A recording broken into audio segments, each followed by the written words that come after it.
Hey guys, tonight we're taking a relaxing trip back to ancient Rome, a place that collapsed nearly 2,000 years ago, yet somehow still runs your daily life. So before you get comfortable, take a moment, like the video and subscribe, but only if you genuinely enjoy what I do here. And let me know in the comments where you're tuning in from and what time it is for you. It's always fascinating to see who's joining us from around the world. Now, dim the lights, maybe turn on a fan for that soft background hum, and let's ease into tonight's journey together. Standing in line feels so normal today that questioning it feels almost rebellious. You line up for coffee, you line up at airports, you line up at government offices where time goes to die. Sometimes you line up just to ask someone why the line is not moving, and yet you obey, calmly, patiently, like a well-trained Roman citizen waiting for grain, because that is exactly where this habit comes from. Ancient Romans adored order, not fairness, not efficiency, order. A straight line of quiet people was Rome's favourite form of crowd management. It looked disciplined, it looked civilized, and most importantly, it stopped people from stabbing each other over bread. Grain distributions were legendary. Thousands of citizens showed up, stood in line, and waited. If you arrived early, you ate. If you arrived late, Rome taught you an important lesson about personal responsibility and hunger. No exceptions, no compassion. The line did not care that your sandals broke or your child cried. The line had spoken. Romans applied this logic everywhere. Courts, public baths, temples, military pay, even executions. Yes, executions. People queued while officials processed paperwork, adjusted robes, and made sure the vibes were correct. Imagine standing there, shifting your weight, thinking, I hope this moves faster before lunch. Perfectly normal Roman behavior. The brilliance of the line was psychological. It created the illusion of fairness without actually guaranteeing it. Everyone suffered equally. And people tolerate suffering much better when it is organized. Chaos causes revolts. Lines cause resignation. Fast forward 2,000 years and nothing has changed. You still stand in line even when technology could eliminate the need entirely. Self-checkouts exist, yet lines remain. Online forms exist, yet waiting rooms persist. Why? Because the ritual matters more than the outcome. And the most Roman part of all? When someone cuts the line, people do not shrug. They feel moral outrage, deep, personal betrayal. Society briefly unites in silent judgment, because the line is sacred. Not the service, not the result, the line. So the next time you stand quietly behind someone for no clear reason, staring at the back of their jacket like it holds ancient wisdom, remember, you are not waiting. You are honouring a Roman social control mechanism designed to keep hungry people calm, and it is still working beautifully. If ancient Rome had a religion, it would have been paperwork. Romans did not trust memory. They did not trust verbal promises. They barely trusted each other. What they did trust was ink, wax seals, witnesses, and documents long enough to make you forget what you were agreeing to in the first place. If something was not written down, it might as well have never happened. Love faded. Loyalty shifted. But paperwork was eternal. Roman contracts governed everything. Marriage agreements, business deals, property transfers, loans, employment. Even friendships of convenience somehow involved documentation. There were contracts for selling land, renting rooms, lending money, freeing slaves, and occasionally promising not to sue someone later when you inevitably changed your mind. And these were not short documents. Roman legal language was dense, repetitive, and intentionally confusing. Not because clarity was difficult, but because complexity created authority. If you could not understand the document, that meant the system was working. Lawyers thrived. Ordinary citizens nodded politely and hoped nothing bad would happen. Fast forward 2,000 years, and here you are, clicking I agree on terms and conditions longer than most ancient epics. You have not read them. No one has read them. Somewhere deep down you know this, but you click anyway. Why? Because Rome taught us that legitimacy comes from written agreement, not comprehension. Modern contracts follow the same logic. Rent an apartment? Contract. Start a job? Contract. Cancel a subscription? Surprise contract. Even borrowing a ladder from a neighbour feels like it should involve at least 2 signatures, and a witness named Marcus. The Roman obsession with written proof created a culture where protection mattered more than trust. If something went wrong, the document mattered more than intent. That belief survived perfectly. Today, it was in the contract ends arguments, friendships, and sometimes entire court cases. And the most Roman part of all? Even when contracts clearly favour one side, society treats them as sacred. You agreed. The document exists. Therefore, the outcome is fair, regardless of how absurd it is. So every time you sign something you barely understand, congratulations. You are participating in a Roman tradition designed to protect systems, not people. You are not agreeing. You are submitting. Ancient Rome did not just invent bureaucracy. It perfected it, polished it, gave it a title, and then made sure it could never be removed. The Roman Empire ran on layers of administration stacked so high that even the administrators sometimes forgot why they existed. And if that sounds familiar, congratulations. The system worked. Rome loved offices. Offices to manage provinces. Offices to manage other offices. Offices whose sole purpose was to check whether another office had filled out the correct forms in triplicate. Efficiency was optional. Procedure was mandatory. If you wanted something done in Rome, you did not simply ask. You petitioned. Then you waited.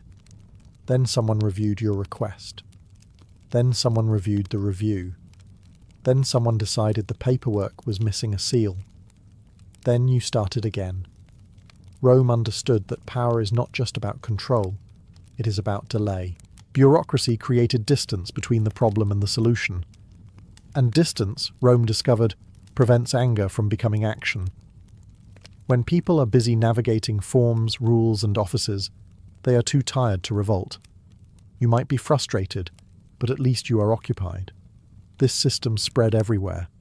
Taxes, legal disputes, military logistics, citizenship requests. Everything passed through layers of officials whose authority came not from solving problems, but from processing them. If nothing got fixed, that was unfortunate. The system, however, functioned beautifully. Fast forward to modern life, and the inheritance is painfully obvious. You submit forms. You wait. You call departments that redirect you to other departments that insist you should have contacted the first one. Nobody is evil. Nobody is helpful. Everyone is following procedure. And the most Roman feature of all? No one takes responsibility. In Roman bureaucracy, responsibility dissolved as it moved upward. Each official did their part. If the outcome was disastrous, it was not anyone's fault. It was the process. Modern bureaucracy operates exactly the same way. Problems are never solved. They are handled. The genius of Roman bureaucracy was not that it organized an empire. It was that it trained people to accept inefficiency as normal. Waiting became part of life. Frustration became background noise. Complaining became pointless. So the next time you spend an afternoon accomplishing absolutely nothing while following official procedures, remember, you are not failing. You are honoring a Roman tradition designed to keep systems intact and people tired. And once again, it is working exactly as intended. Ancient Rome loved titles the way modern people love job descriptions that sound important, but explain nothing. Senator, consul, praetor, tribune. Each title came with robes, privileges, and an unspoken agreement that whatever this person said should probably be taken seriously, even if no one was entirely sure why. In Roman society, titles were not just labels, they were shortcuts. You didn't need to prove competence if you had the right title. The title itself was the proof. If a man was called consul, then clearly he knew what he was doing. Or at least Rome agreed to pretend he did. This mindset solved a major problem for the empire. With millions of people spread across vast territories, Rome needed instant authority. Titles allowed citizens to obey without thinking too hard. You didn't argue with a title. You deferred to it. The logic was simple. Hierarchy saves time. 2,000 years later, we never questioned this logic. We just updated the vocabulary. Manager, director, senior advisor, executive officer, lead consultant. Titles that immediately command respect, even when the actual job description is foggy at best. We nod in meetings, take notes, and assume competence, not because we've seen results, but because the title says we should. And the truly Roman part? Questioning titles is still considered rude. In Roman times, openly challenging someone of higher rank was seen as disruptive, disrespectful, and potentially career-ending. Today, questioning authority in professional settings is often labelled unprofessional, difficult, or not a team player. Same rule. New costumes. Titles also create a comforting illusion of order. If everyone has a place in the hierarchy, then the world feels stable, even if the people at the top are improvising wildly. Rome understood that people prefer predictable authority over uncertain freedom.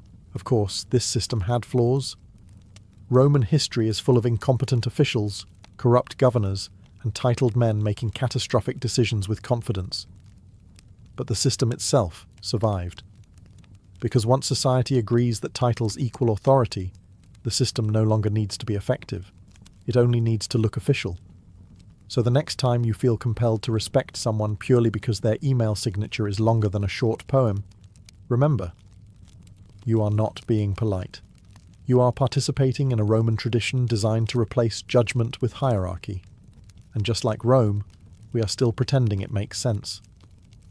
Ancient Rome believed clothing was not about comfort, practicality, or personal expression.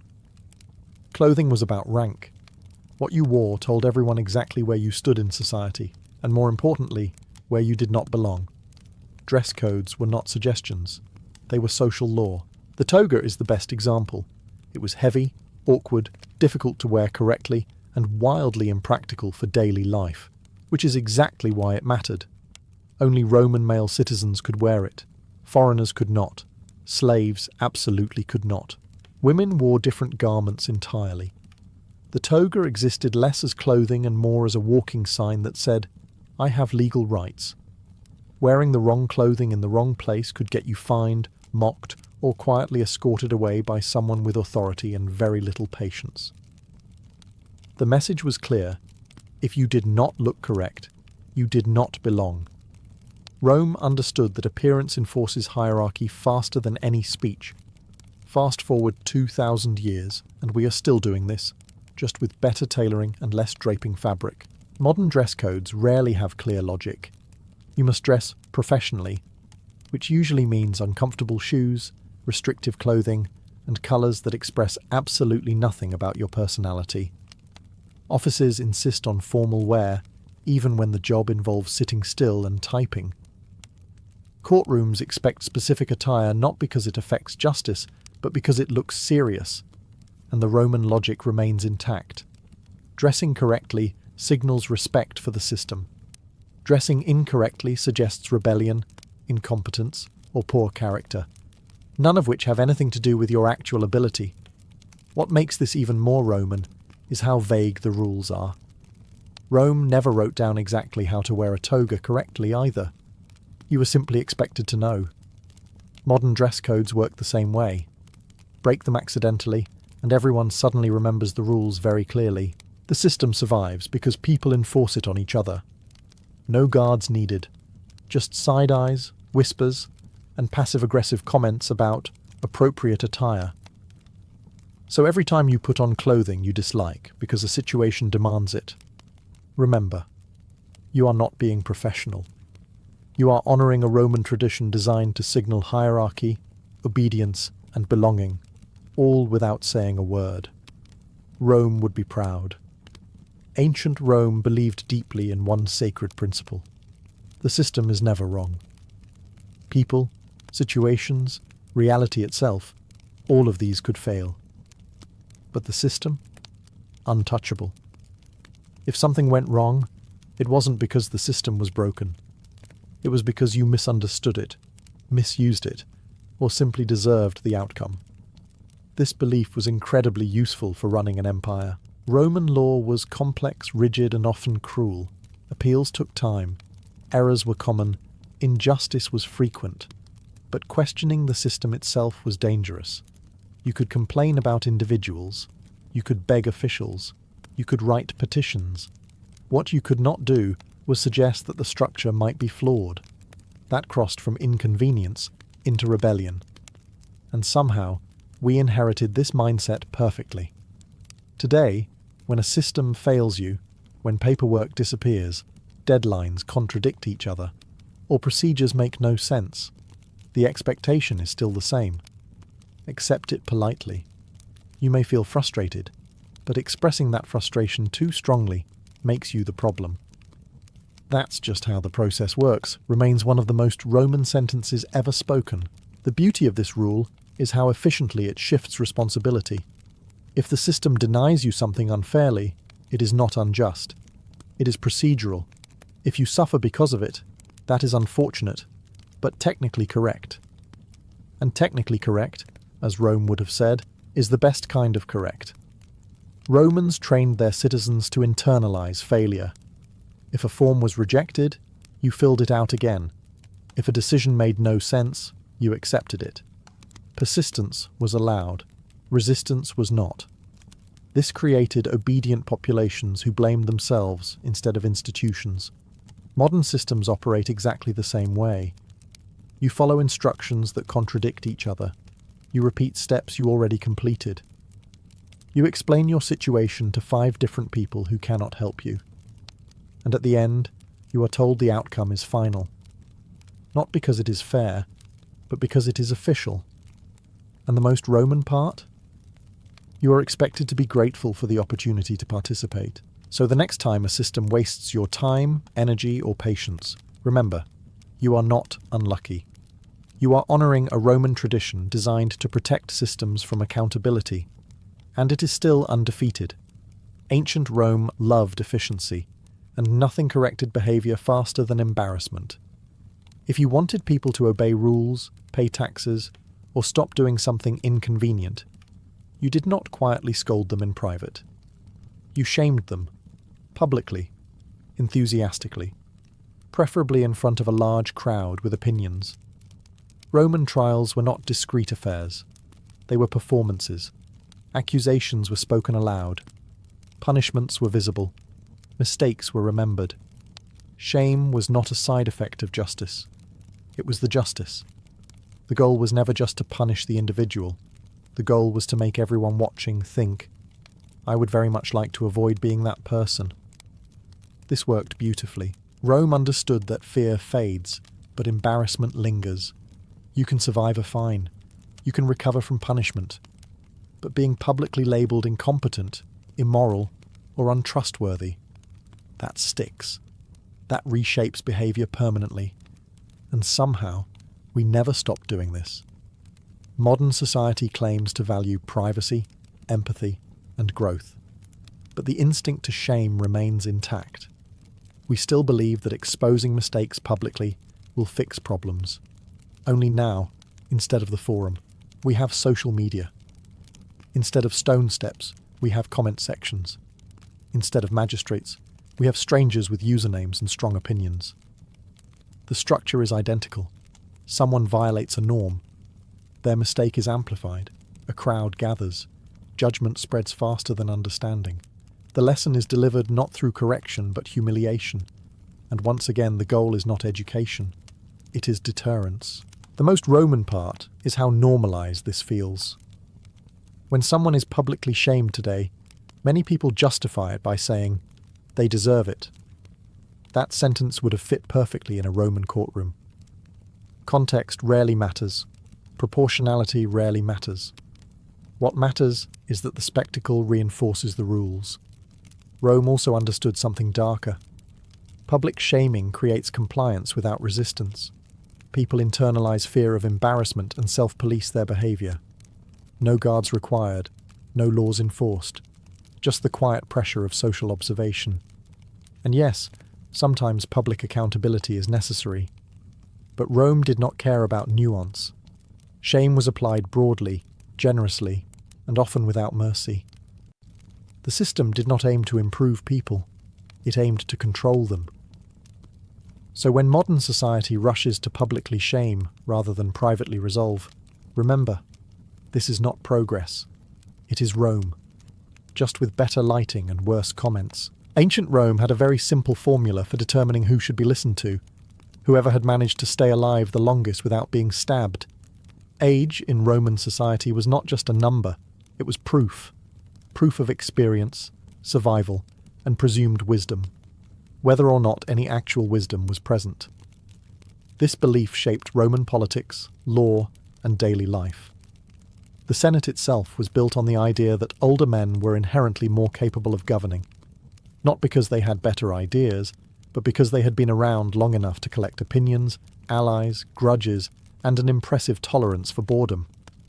Youth, meanwhile, was seen as reckless, emotional, and suspiciously energetic. Rome did not ask whether an elder was wise. It assumed wisdom as a side effect of aging, like wrinkles or joint pain. And we kept this rule almost perfectly intact. Modern society still equates age with authority. Seniority matters. Years served outweigh ideas offered. In many workplaces, the longest-standing employee automatically receives respect, even if their main contribution is reminding everyone how things were done back when this system made sense. Questioning older authority figures is still treated as disrespectful rather than analytical. Offering new ideas can be labelled naive. Suggesting change is often met with a Roman classic.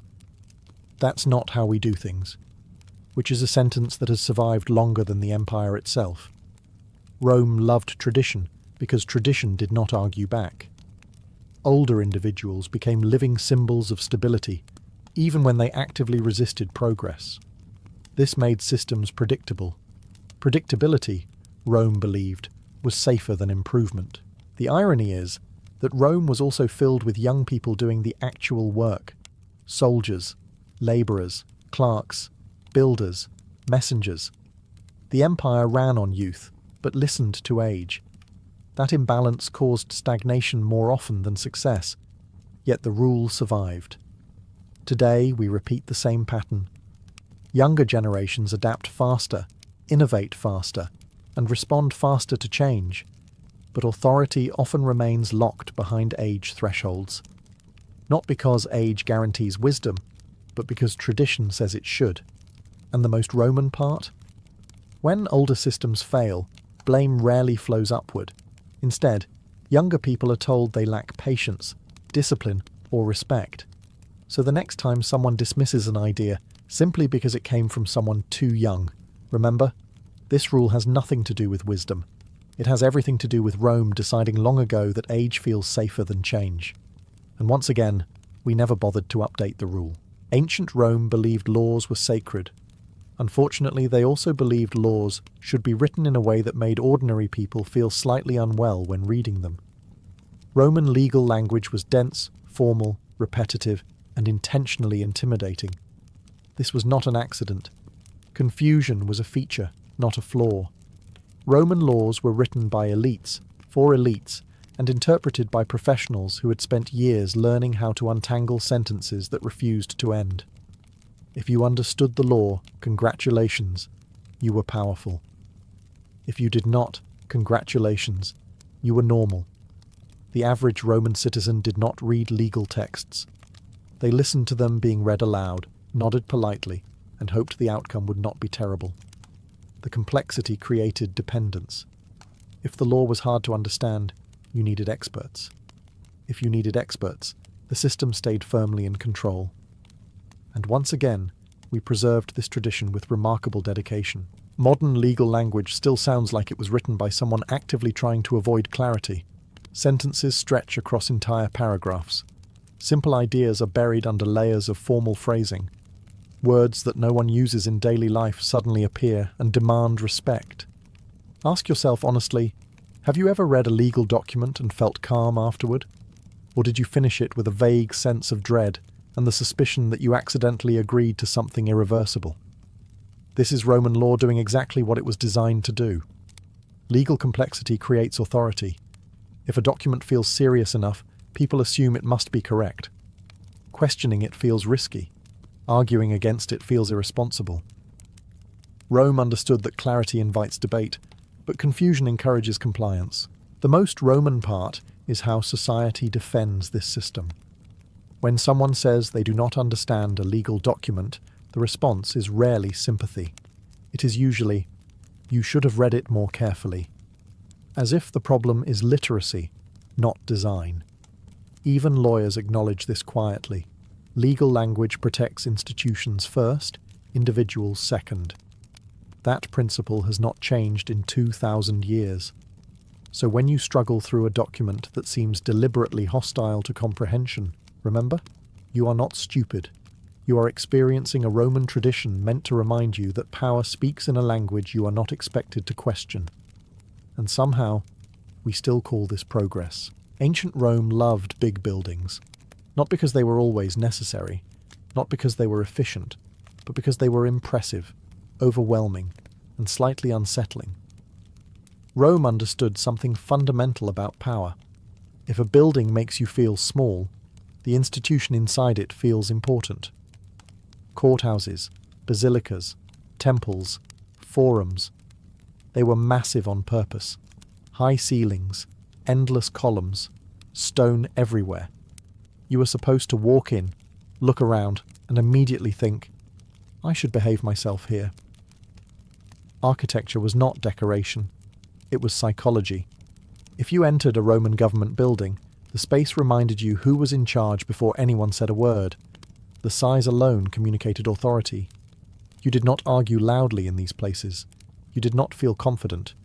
You waited quietly and hoped your business concluded quickly.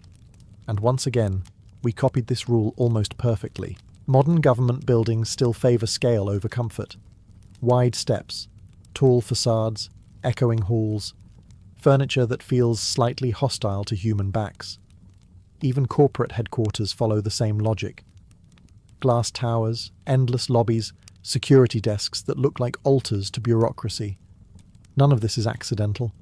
Big buildings signal permanence. They suggest power that will outlast you. When something looks ancient, solid, and immovable, people are less likely to question it. Rome understood that authority feels more legitimate when it is surrounded by stone. What makes this especially Roman is how uncomfortable these spaces often are. Waiting rooms feel cold, offices feel distant, seating feels temporary. You are not meant to settle in. You are meant to feel like a visitor in someone else's domain. And it works. People behave differently in imposing spaces. They speak softer. They move carefully. They accept decisions they might question elsewhere. Rome turned architecture into a silent enforcer, and we still let it do the same job today. The irony is that many of these buildings house systems that could operate perfectly well in smaller, friendlier spaces. But friendliness does not command obedience. Size does. So the next time you walk into a massive official building and feel inexplicably tense, remember, this sensation is not accidental. It is a Roman tradition designed to make authority feel inevitable. And it has been working for over 2,000 years. Ancient Rome believed work was not just something you did to survive, it was a moral statement. To be busy was to be virtuous. To rest too much was suspicious. Idleness, in Roman eyes, was not relaxation. It was a warning sign that you might start thinking dangerous thoughts. This belief made perfect sense for an empire built on conquest, agriculture, and unpaid labour. Rome needed people moving, producing, obeying schedules, and staying exhausted enough to avoid questioning the system. Work kept citizens useful and distracted. Rest created space for reflection, and reflection had a habit of turning into criticism. So Romans praised hard work loudly and constantly. Philosophers wrote about duty. Politicians glorified labour. Citizens were expected to fill their days with tasks, responsibilities, and obligations. Leisure was allowed, but only in controlled forms. Baths, games, festivals, all carefully structured and socially acceptable. Doing nothing, however, was deeply frowned upon. And somehow, this idea survived intact. Today, work is still treated as a measure of personal worth. Being busy earns praise. Being tired earns respect. Admitting you are resting invites judgment. People brag about long hours the way Romans once bragged about military service. Productivity has replaced virtue, but the moral weight remains the same. The most Roman part of all is the guilt. When you are not working, you often feel like you should be, even when there is nothing urgent to do, even when rest would clearly improve your health. That quiet discomfort is Rome whispering across centuries that your value depends on your output. Rome did not invent hard work, but it did invent the idea that constant labour makes you a better person. And once society accepts that belief, people begin policing themselves. No overseer needed, no chains required, just internalized pressure. The irony is that Rome itself depended on massive amounts of leisure. For the wealthy, senators debated philosophy. Elites enjoyed long dinners and extended vacations. Meanwhile, everyone else absorbed the moral duty to stay productive. The rule applied unevenly, but it applied strongly. Modern society follows the same pattern. Rest is permitted, but only after productivity. Only when earned. Only when justified. So the next time you feel uneasy for doing absolutely nothing, remember, this guilt is not natural. It is Roman, and it has been controlling behaviour for a very long time. Ancient Rome loved one thing almost as much as order, knowing exactly where everyone stood. Roman society was layered like a very unforgiving cake. Senators at the top, equestrians below them, citizens below that, freedmen somewhere in between, slaves at the bottom. Everyone had a place, and Rome was extremely clear that staying in your place was a civic duty. This hierarchy was not subtle. It shaped where you lived, what you wore, who you could marry, how loudly you were allowed to speak, and whether your opinion mattered at all. Questioning the hierarchy was not considered bravery. It was considered confusion. Rome did not waste time pretending this system was fair. It was stable. And stability, Rome believed, mattered more than justice. A rigid hierarchy reduced friction. People knew who to obey, who to ignore, and who to blame when something went wrong. And somehow, we kept this rule almost perfectly intact. Modern society insists it is equal, open, and flexible, but quietly maintains layers everywhere. Job titles, income brackets, education levels, social circles, online status. None of these hierarchies are officially declared, but everyone instinctively understands them. You feel them the moment you enter a room. The most Roman part is how uncomfortable people become when these hierarchies are questioned. Pointing out inequality is often treated as more disruptive than the inequality itself. Suggesting that rank should not determine respect is seen as naive. Rome would have appreciated that efficiency. Rome also taught us to internalize hierarchy. People police themselves. They hesitate to speak. They second-guess whether they are qualified to contribute. They assume silence is safer than challenge. This is not humility, it is training. Even today, success often depends less on talent and more on navigating invisible ladders, knowing when to speak, knowing when to stay quiet, knowing who matters, knowing who does not. Rome did not invent this instinct, but it perfected it. And here is the quiet truth Rome never advertised. Hierarchies persist because they feel natural once people stop questioning them. They become background structure. Like gravity, you notice them only when you fall. So the next time you feel like you are not supposed to speak up, question a rule or challenge a decision, remember, that hesitation did not come from logic. It came from Rome. And it is still very good at keeping people in line.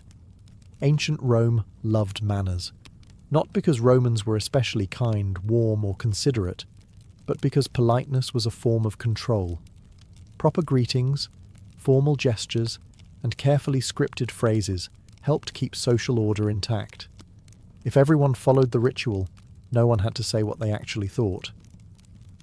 Romans were extremely particular about how you greeted someone. Who spoke first mattered. How you addressed them mattered. Which titles you used mattered. Even body language was regulated. A greeting was not just a courtesy. It was a public acknowledgement of hierarchy. You did not simply say hello. You performed respect. This made social interactions predictable, safe, exhausting. And somehow we kept this system almost unchanged. Today, you still say phrases you do not mean. How are you? When you do not want an answer. Nice to meet you, when you already forgot the person's name. With all due respect, when you are about to offer none. These phrases function exactly like Roman greetings. They smooth interactions without requiring honesty. The Roman genius was realizing that politeness rituals reduce conflict by avoiding sincerity. If everyone sticks to the script, no one has to risk discomfort. Feelings stay buried. Power stays unchallenged. Conversations remain shallow enough to manage. What makes this especially Roman is how uncomfortable people become when the ritual is broken. Answer, "How are you?" honestly, and the room freezes. Skip a greeting and suddenly you are rude. Speak too directly, and you are labelled difficult. The system punishes authenticity not because it is wrong, but because it disrupts the performance. Rome trained people to value appearance over intention. Respect was shown through form, not action. Saying the right words mattered more than doing the right thing. This belief carried forward beautifully into modern professional culture, where tone often matters more than truth. And of course, politeness rituals reinforce hierarchy. You speak differently to superiors than to equals. You soften language upward and sharpen it downward. Rome would have applauded the efficiency. So the next time you find yourself smiling, nodding and exchanging pleasant phrases while thinking something entirely different, remember, this is not social grace. It is a Roman communication system designed to keep interactions controlled, emotions muted, and power comfortably unexamined. And you perform it every day without realizing it. Ancient Rome believed authority was not something you merely had, it was something you performed. Power needed a costume, a posture, and a facial expression that suggested absolutely no jokes would be tolerated. If authority looked relaxed, Rome assumed it would be challenged. So authority was trained to look severe, distant, and permanently disappointed. Roman officials wore specific garments, sat in elevated chairs, and spoke in rigid formal language. Smiling too much was suspicious. Laughing at the wrong moment was dangerous. The message was clear. If you appear approachable, people might forget to fear you. And fear, Rome believed, was far more reliable than affection. This rule survived beautifully. Today, authority still wears seriousness like armor. Judges, executives, officials, and leaders are expected to look composed, controlled, and emotionally restrained. Too much warmth reads as weakness. Too much humor reads as incompetence. A serious face suggests competence even when none is present. The most Roman part of this tradition is how quickly people lose trust in leaders who appear human. Show uncertainty, and confidence drops. Show emotion, and respect fades. Smile too often, and suddenly you are not professional. Rome trained society to associate gravity with credibility, and we never unlearned it. Even language reflects this. Official speech is stiff, formal, and heavy with unnecessary complexity. Simple explanations sound unofficial. Casual language sounds risky. Rome understood that complexity creates distance, and distance creates authority. Architecture reinforces this rule as well. Authority figures are elevated, physically separated, or placed behind desks, podiums, and barriers. These are not practical choices. They are psychological ones. Rome taught us that power must feel inaccessible to remain powerful. And perhaps the strangest part is how willingly people accept this performance. We feel comforted when authority looks stern. We assume seriousness equals competence. When leaders joke, relax, or admit uncertainty, discomfort spreads through the room. Rome did not want leaders to be relatable. It wanted them to be unquestionable. So the next time you feel uneasy around someone simply because they look official, speak formally, or never smile, remember, this reaction is not instinct. It is Roman conditioning. Authority is not required to be kind, effective, or wise, only serious. And that illusion is still doing most of the work. This is ancient Rome's greatest achievement. Not aqueducts, not roads, not concrete. This. The rule that survives everything. We do it this way because it has always been done this way. Rome ran on tradition. When asked why a rule existed, the answer was rarely logical. It was historical. Because our ancestors did it. Because it worked before. Because changing it would feel uncomfortable. Tradition was treated like evidence. Age became proof. And that mindset outlived the empire. Today, countless rules govern your life without justification. Procedures no one remembers the origin of. Customs that survive audits, reforms, and common sense. Meetings that exist because meetings once existed. Forms that ask for information already provided elsewhere. Rules defended not with reason, but with the phrase, "That's just the way it works," which is Roman shorthand for, "Do not ask questions." Rome understood something deeply unsettling. If a rule lasts long enough, people stop questioning it. They stop asking who benefits. They stop imagining alternatives. Tradition becomes invisible, and invisible rules are the strongest kind. This is why systems often feel ancient, even when they are modern. You can remove emperors, senators, togas, and Latin, but if you keep the mindset, the structure remains. People obey not because they are forced to, but because deviation feels wrong. The most Roman part is how resistance is framed. Anyone who questions tradition is labelled disruptive, unrealistic, or difficult. Rome loved stability. Stability required silence. Change invited chaos. And chaos, Rome believed, was worse than inefficiency. So rules accumulate, layer upon layer. Nobody removes them because nobody remembers adding them. Over time, systems become museums of outdated logic, still operating long after their original purpose vanished. And yet, people follow them, faithfully, quietly, automatically. That is Rome's real legacy. Not domination by force, but domination by habit. So when you follow a rule you cannot explain, obey a procedure that makes no sense, or accept a custom simply because everyone else does, remember, you are not being practical. You are participating in a Roman tradition so successful it no longer needs justification. And somewhere, in the ruins of the Forum, tradition smiles, because it won again. Nefertiti enters history not as a child, not as a princess in training, but as a fully realized presence, already powerful, already visible, already astonishing. Unlike most figures of Egypt's royal line, her beginnings are almost completely hidden. No childhood scenes carved into temple walls. No clear genealogy tracing her bloodline back through noble houses. She steps into the record suddenly, like a figure emerging from desert heat, leaving historians to argue over where she came from and who she truly was before she became queen. Her name itself offers the first clue, and the first mystery. Nefertiti means the beautiful one has come, a phrase that sounds less like a birth name and more like an announcement. It suggests arrival, transformation, even destiny. Some scholars have proposed that she was foreign-born, perhaps from the Mitanni kingdom to the north, sent to Egypt as part of a diplomatic marriage. Others argue she was Egyptian, possibly related to powerful court officials, raised close enough to the throne to understand its rituals, language, and dangers. No theory has ever been proven beyond doubt.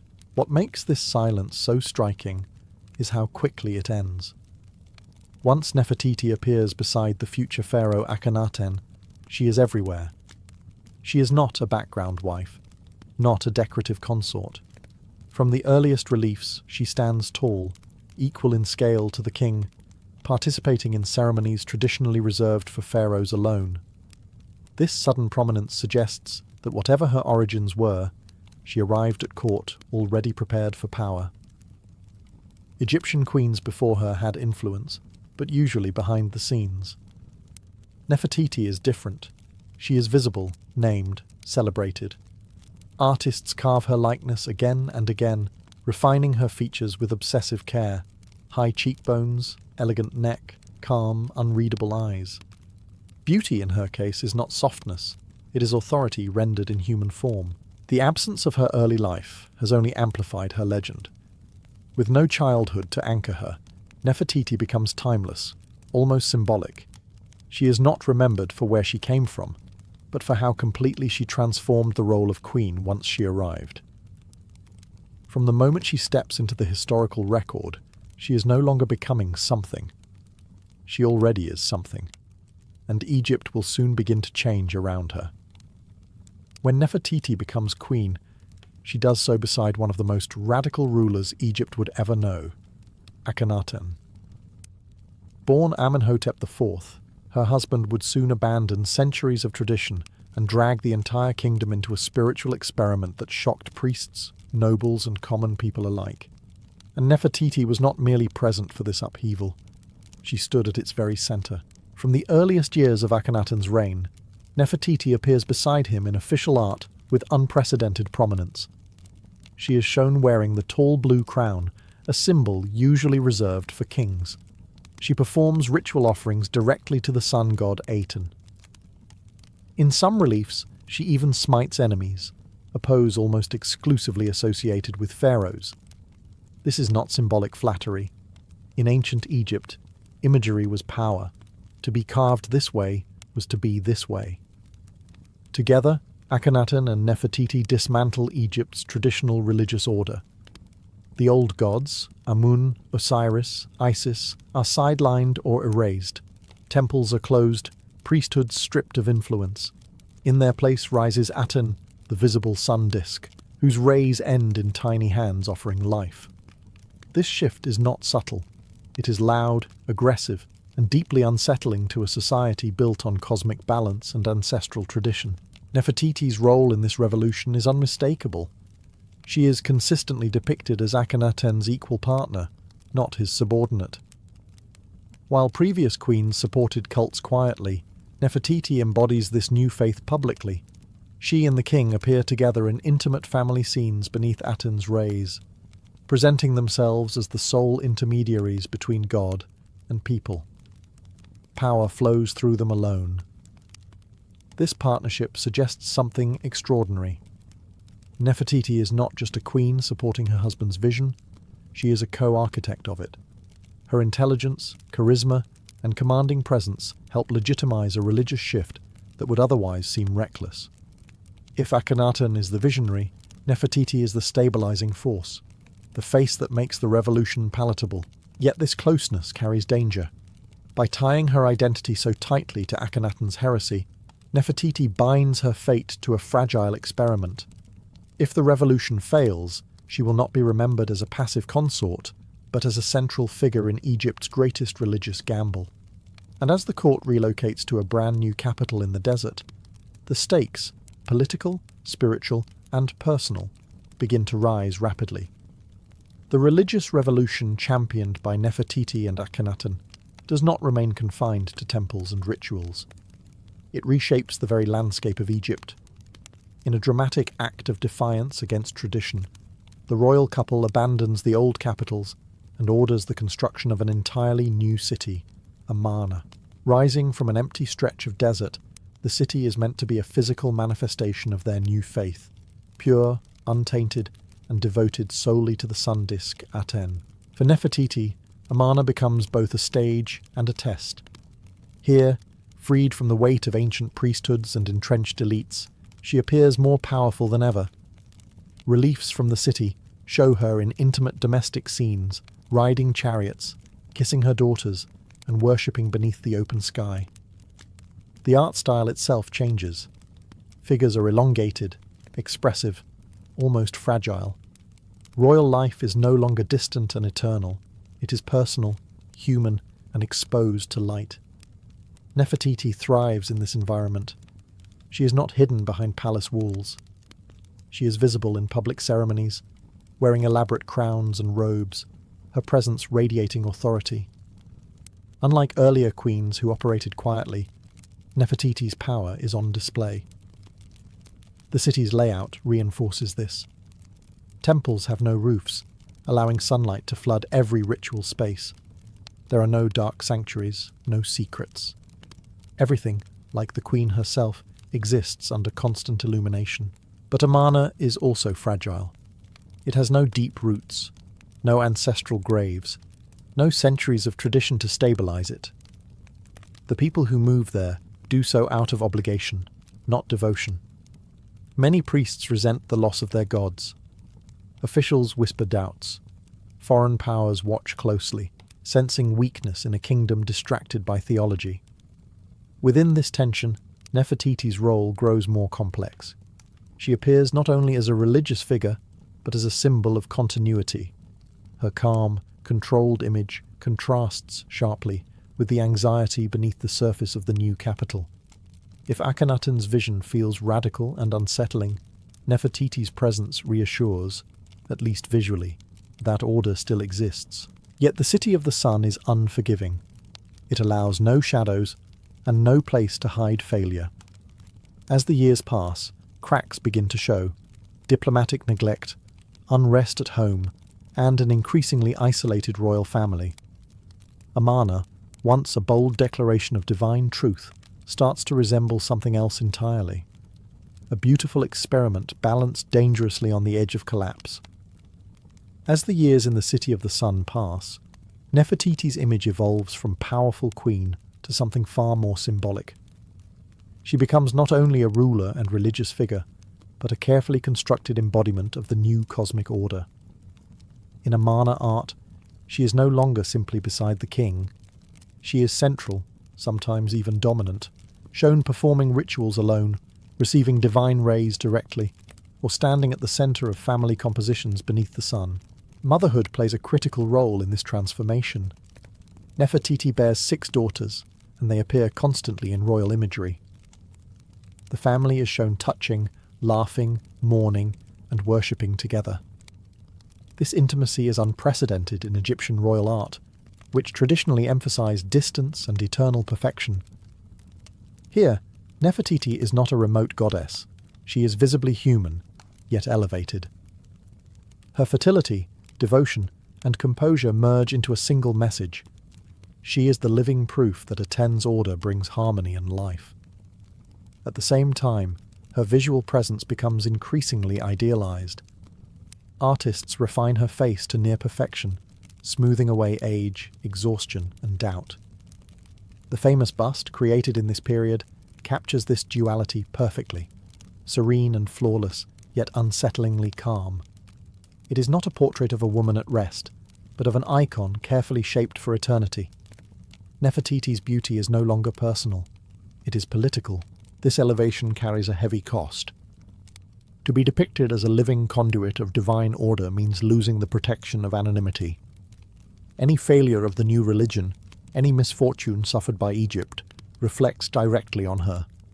As crops struggle and foreign territories slip from Egyptian control, whispers begin to circulate. The sun god promises balance and prosperity, but reality feels increasingly unstable. Within the palace, grief also leaves its mark.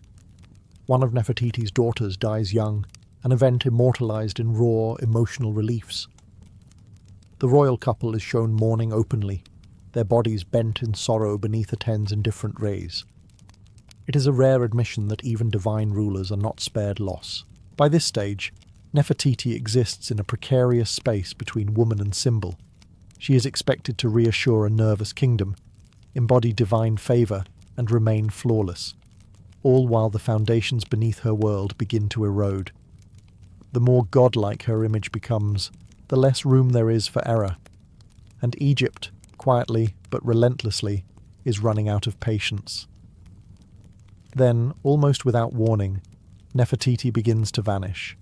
After years of constant visibility, her name and image abruptly fade from the historical record. Reliefs that once celebrated her presence fall silent. Inscriptions that carefully listed her titles stop mentioning her altogether. For a woman who had stood at the very center of Egypt's religious and political life, this disappearance is startling and deeply unsettling. Scholars have long debated what this silence means. One possibility is death. Disease was common in Amarna, and several members of the royal family are known to have died young. If Nefertiti died suddenly, the lack of a grand burial or official mourning would be unusual, but not impossible in a period already marked by instability. Yet no tomb, no mummy, no clear funerary inscription has ever been securely identified as hers. Another theory is far more provocative, that Nefertiti did not die at all, but transformed. Some evidence suggests she may have taken on a new identity late in Akhenaten's reign, possibly ruling alongside him, or even briefly as a pharaoh in her own right under a different name. This would explain her disappearance as queen, and the sudden appearance of a new ruler whose identity remains frustratingly unclear. If true, it would mean Nefertiti did not fall from power, but ascended beyond the role she had already redefined. There is also a darker possibility. As the Aten experiment faltered, blame had to fall somewhere. The radical religion had disrupted Egypt's balance, weakened its international standing, and angered powerful priesthoods. Nefertiti, as the most visible symbol of this revolution, may have been deliberately erased. In ancient Egypt, removal from records was a form of punishment more severe than death. To be forgotten was to be destroyed in the afterlife. What makes this chapter so haunting is the absence of certainty. Nefertiti does not exit history with drama or explanation. She dissolves into silence, leaving behind fragments, half-finished reliefs, and unanswered questions. For a culture obsessed with permanence, this erasure is deeply unnatural. Whether she died, ruled in secret, or was deliberately removed, Nefertiti's disappearance marks a turning point. The light that once bathed Amarna begins to dim, and with the queen gone, or hidden, Egypt's bold experiment starts to unravel, preparing the ground for a rapid and ruthless return to the old gods. With Nefertiti absent from the stage, the fragile world she helped build begins to collapse with alarming speed. Akhenaten's authority weakens, and the once confident vision of a Ten-centered rule loses its grip on Egypt. The court at Amarna grows tense and uncertain.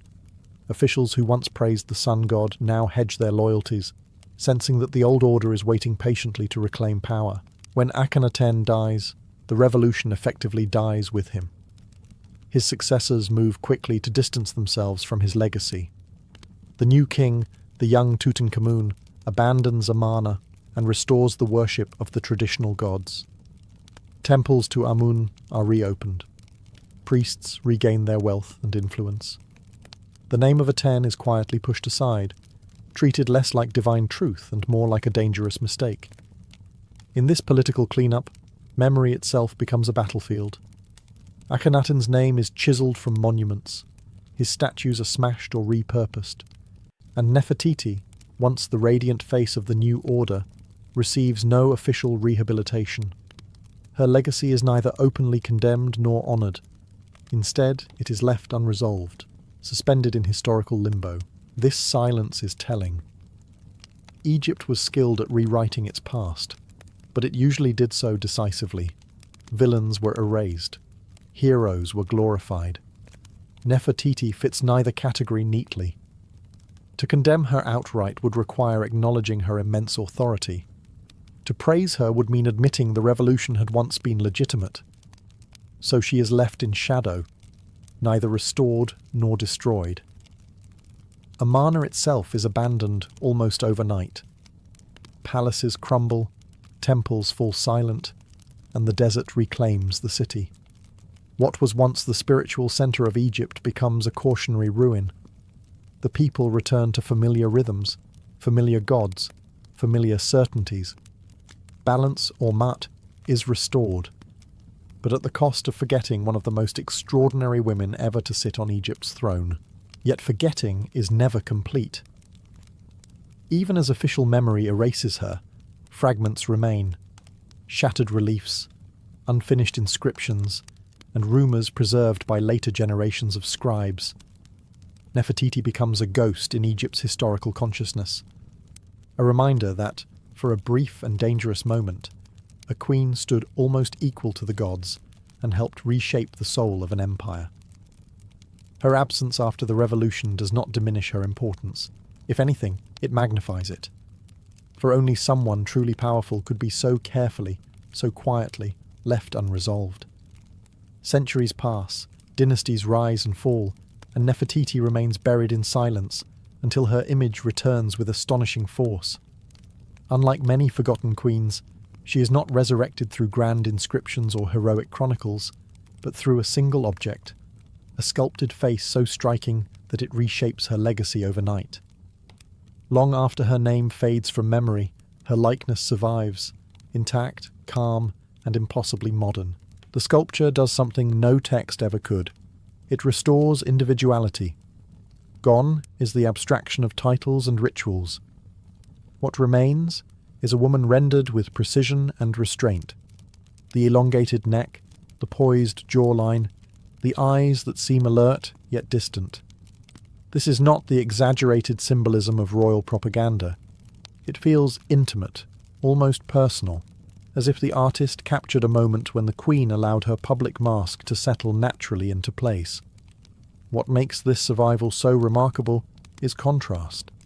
The regime she helped build was deliberately dismantled. Its monuments were smashed, its theology condemned, its leaders erased. Yet this face escapes destruction. It suggests that even in an era of systematic forgetting, someone chose preservation over annihilation. Whether by accident or intent, Nefertiti's image slips through the cracks of history's purge. As generations encounter this likeness, Nefertiti is reborn in a new form, not as a political figure, but as an ideal. She becomes shorthand for elegance, mystery, and restrained power. Unlike other rulers remembered for conquest or cruelty, she is remembered for presence. The calm authority of her expression invites interpretation rather than commands obedience. This rebirth also reshapes how her life is understood. The face forces historians and viewers alike to reconsider her role. A woman capable of inspiring such refined artistry could not have been a passive participant in history. The sculpture implies intelligence, control, and self-awareness, qualities that align with her unusual prominence during one of Egypt's most turbulent eras. Ironically, the very thing that once endangered her, visibility, now preserves her. The revolution she helped lead collapses, but her image outlives it. Empires crumble, gods are replaced, cities return to dust. Yet Nefertiti's face remains quietly defiant, refusing to be forgotten. In the end, she achieves what every Egyptian ruler desired but few attained, a form of immortality untouched by politics. Not through monuments or prayers, but through recognition, again and again, by eyes separated from her by thousands of years. With Nefertiti's face returned to the world, a new conflict begins. One not fought with armies or priests, but with claims, laws, and silence. The sculpture's discovery in the early 20th century instantly elevates her from a forgotten queen to a global icon. Yet the object that restores her presence also sharpens the most painful question of all. Where is the rest of her? No confirmed tomb of Nefertiti has ever been found. Unlike other queens, she has no secure burial site, no identified mummy, no funerary texts guiding her soul through the afterlife. For ancient Egyptians, this absence is catastrophic. To be buried properly was not symbolic, it was essential. Without a body, the afterlife was uncertain. Without a tomb, remembrance was fragile. Nefertiti's physical disappearance is not just a historical mystery, it is a spiritual rupture. As Egypt enters the modern era, her image becomes a contested artifact. She is admired, reproduced, commercialized, and argued over. Egypt views her as a stolen daughter, removed during a period of unequal power and foreign control.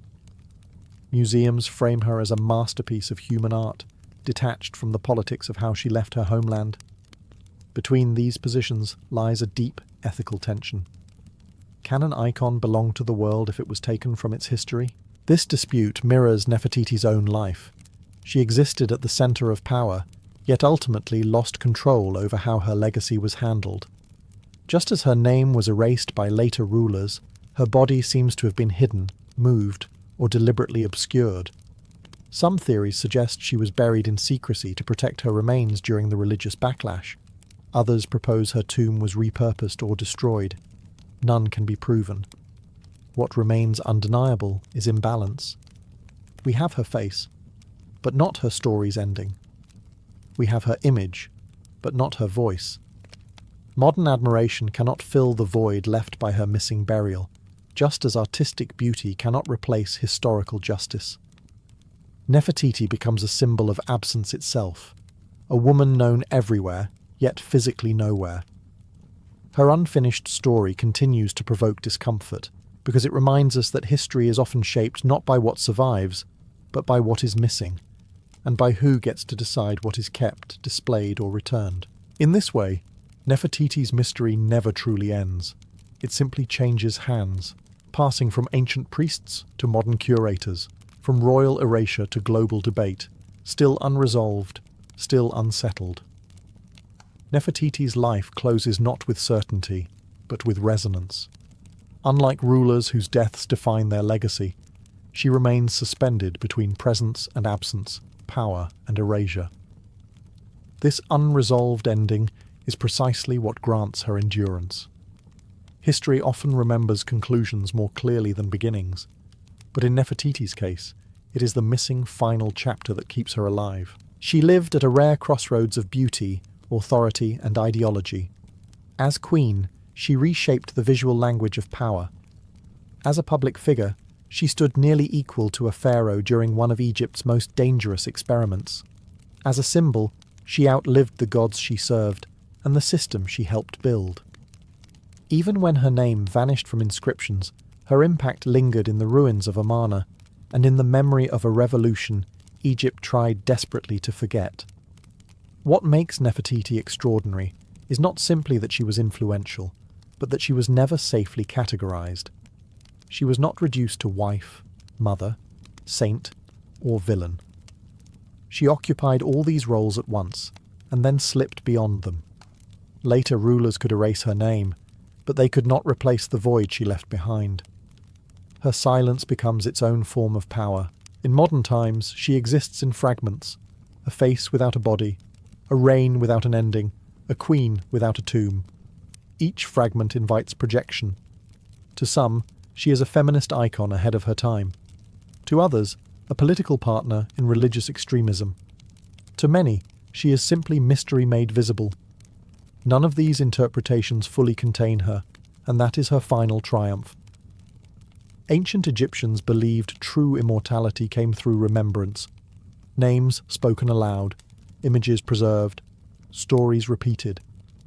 By that measure, Nefertiti has succeeded beyond any ruler of her age.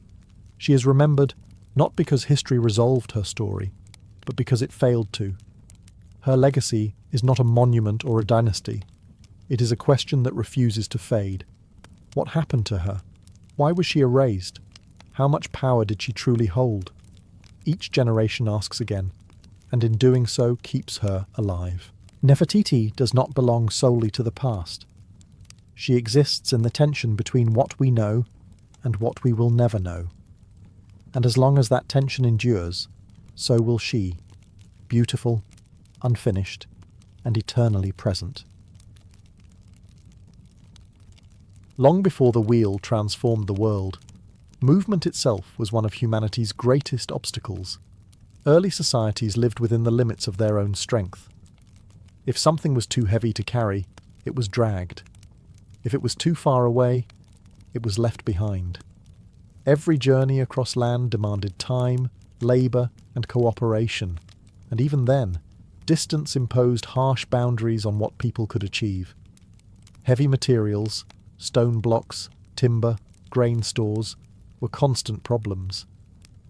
To move them, people relied on sledges pulled across dirt, sand, or mud, sometimes lubricated with water or animal fat to reduce friction. Others used round logs as rollers, placing them beneath loads and shifting them forward one by one. These methods worked but slowly, and only over short distances.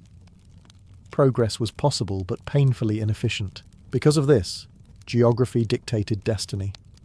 Settlements clustered tightly around rivers, coastlines, and fertile plains.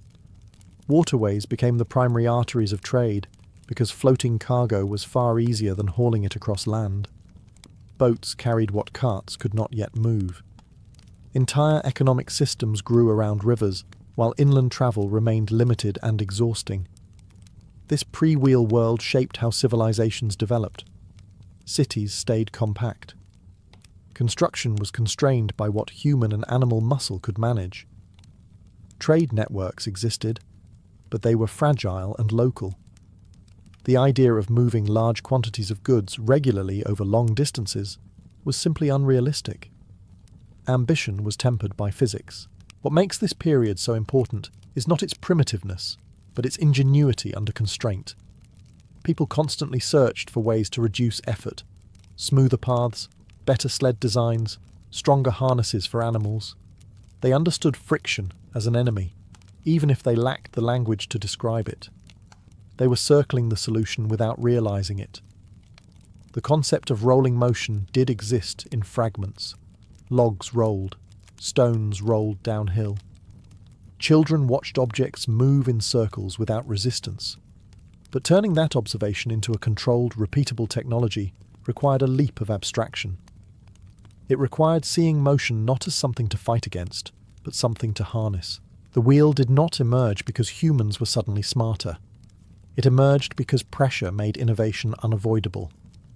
Growing populations, expanding trade, and larger construction projects demanded a new answer to an old problem. Before the wheel, civilization moved, but slowly, cautiously, and always at the mercy of the ground beneath its feet. The wheel did not begin as a vehicle. Its first true revolution happened quietly, indoors, in workshops filled with wet clay and spinning hands.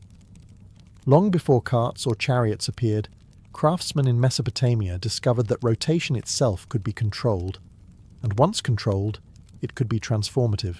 Early potters originally shaped vessels by hand, slowly building walls of clay coil by coil. Every bowl and jar required constant repositioning. The process was labor-intensive and inconsistent. Symmetry was difficult to achieve, and speed was limited by human patience. Then came a simple but radical idea. Place the clay on a flat surface that could rotate smoothly while the hands stayed still. The earliest potter's wheels were not lightweight spinners. They were heavy stone discs mounted on a pivot designed to store momentum. Once set in motion, they kept turning, allowing the potter to shape clay evenly and continuously. This changed everything. Suddenly, vessels could be produced faster, thinner, and with near-perfect symmetry. Pottery became standardized, reliable, and scalable. This mattered far beyond aesthetics. Pottery was essential to survival. It stored grain, water, oil, and beer. A more efficient way to produce containers meant more food could be preserved, transported, and traded. The potter's wheel quietly accelerated economic growth, even though it never left the workshop floor. What's crucial is the mental leap this invention required. The wheel here was not about movement through space, but about controlled rotation around a fixed axis. This was a new way of thinking. Motion no longer meant dragging or lifting, it meant spinning. Energy could be stored, transferred, and reused. The concept of rotational momentum entered human understanding, even if no one could yet explain it in words. This early wheel also introduced precision. For the first time, humans could produce objects that were nearly identical in shape and size. This predictability laid the groundwork for mass production, specialization, and trade consistency. A buyer knew what they were getting. A seller could promise quantity and quality. Most importantly, the potter's wheel proved something revolutionary. Circular motion could reduce effort while increasing output. It showed that work could be amplified by design rather than strength. The idea stayed confined to crafts for generations, but it did not disappear. Once humans realized that rotation could make creation easier, it was only a matter of time before they asked a far more dangerous question. If spinning could help us shape objects, could it also help us move the world itself? The leap from the potter's workshop to the open road was neither quick nor obvious. For generations, the wheel remained a stationary tool, useful, elegant, and confined. Turning a spinning disc into a means of transport required more than copying the potter's wheel. It demanded a new way of thinking about balance, weight, and terrain. The earliest transport wheels appear in the lands of ancient Sumer, where dense populations, active trade, and agricultural surplus created constant pressure to move heavy loads. Farmers needed to transport grain. Builders needed stone and timber. Merchants needed reliable ways to move goods inland, beyond rivers. Dragging sledges across dirt worked, but it wasted time, energy, and animals. The solution was not simply attaching a wheel to a load. Early engineers had to solve several problems at once. Wheels had to be strong enough to bear weight without cracking. Axles had to rotate smoothly while supporting heavy carts. The entire structure had to remain stable over uneven ground. These were not minor adjustments, they were breakthroughs. The first transport wheels were solid discs, cut from thick wooden planks and fixed directly to an axle. This made them durable but heavy. Carts moved slowly, creaking under their own mass, but the difference was dramatic. Loads that once required dozens of people could now be pulled by animals. Distance became manageable. Roads, once an afterthought, began to matter. This moment marks a quiet revolution. For the first time, land travel begins to compete with rivers. Trade routes expand. Villages that once lived in isolation become connected. Economic networks stretch outward, carrying not just goods, but ideas, customs, and technologies. Yet these early wheels were not universal solutions. They struggled on rocky terrain and steep slopes. Mud could trap them. Maintenance was constant. The wheel was powerful, but fragile. Its success depended on infrastructure, flattened paths, cleared roads, and trained animals. In other words, the wheel did not just change transport. It forced societies to reshape their landscapes. What's remarkable is how quickly the idea spread once proven. Variations of wheeled carts appear across regions, adapted to local needs and materials. The principle remains the same. Rotation replaces friction, effort multiplies, and movement accelerates. The wheel's journey from workshop to road marks the moment it escapes craftsmanship and enters civilization itself. It is no longer a tool for making things, it becomes a tool for moving societies, and once that happens, history begins to move faster with it. Once wheeled transport proved viable, its true power emerged only when paired with two other forces: animals and infrastructure. A wheel on its own could move a load, but a wheel pulled by trained animals across prepared paths could transform entire societies. This combination marks the moment when movement stopped being occasional and became routine. Oxen were among the first animals harnessed for wheeled carts. Strong, steady, and tolerant of slow speeds, they were ideal for hauling heavy agricultural goods. Later, donkeys and horses expanded what wheeled transport could do, especially over longer distances. With animals providing consistent pulling power, carts no longer relied solely on human labour. This freed people to specialise, trade, and settle farther from their fields. At the same time, roads began to matter in ways they never had before. A wheel performs best on firm, even ground. Rutted paths, rocks, and mud could snap axles or trap carts entirely. To keep goods moving, communities flattened earth, cleared stones, and eventually laid wooden planks or packed gravel. These early roads were not monumental projects, but they represented a shift in priorities. Movement was now worth investing in. This new mobility changed daily life. Farmers could bring surplus crops to distant markets. Craftsmen could sell their goods beyond their immediate village. Marriages, alliances, and cultural exchange expanded as travel became less punishing. Distance shrank, not physically, but practically. The wheel also reshaped time. Journeys that once took days of exhausting effort could now be completed more predictably. Schedules emerged. Trade became seasonal, then regular. Reliability replaced improvisation. For the first time, Societies could plan around movement instead of merely enduring it.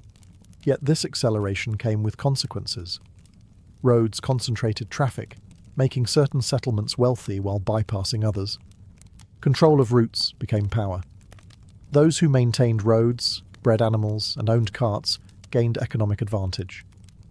Mobility, once rare, became stratified. The wheel did not create inequality, but it amplified it. Those with access moved faster, traded more, and accumulated influence. Those without remained tied to the land. Civilization sped up, but not evenly. By binding wheels to animals and roads, humans unlocked a new rhythm of life. The world became more connected, more ambitious, and more dependent on movement. The wheel was no longer just an invention. It was becoming an expectation, and once a society expects motion, standing still is no longer an option. The wheel's most dramatic transformation came when it left the fields and markets and entered warfare. What had begun as a tool for transport became an instrument of speed, shock, and domination. Nowhere was this shift more consequential than with the rise of the chariot. Early carts were slow and heavy, useful for hauling goods but unsuited for battle. Warfare demanded something different: lightness, balance, and speed. The solution was a refined wheel, smaller, lighter, and often spoked, mounted on a narrow frame pulled by fast animals. This innovation did not merely improve combat, it redefined it. Chariots allowed elites to move rapidly across the battlefield, firing projectiles, commanding troops, and retreating before enemies could respond. Mobility became power. Armies that mastered wheeled warfare gained a decisive advantage over slower, infantry-based forces. Control of terrain mattered less than control of motion. This technology reshaped political hierarchies. Chariots were expensive. They required skilled craftsmen, trained animals, and maintained roads or flat plains. As a result, chariot warfare became associated with kings, nobles, and warrior aristocracies. Power concentrated in the hands of those who could afford speed. Beyond the battlefield, the chariot became a symbol. Rulers were depicted riding in them, not because they needed to, but because the image conveyed dominance. A king in a chariot was a king who moved faster than his rivals, who struck where he wished, and who commanded the horizon itself. The wheel, once humble, was now wrapped in ideology. This militarization of the wheel also accelerated technological refinement. Lighter woods, better joinery, improved axles, and more durable rims all emerged from the demands of war. Each improvement spilled back into civilian life, making carts and wagons more efficient as well.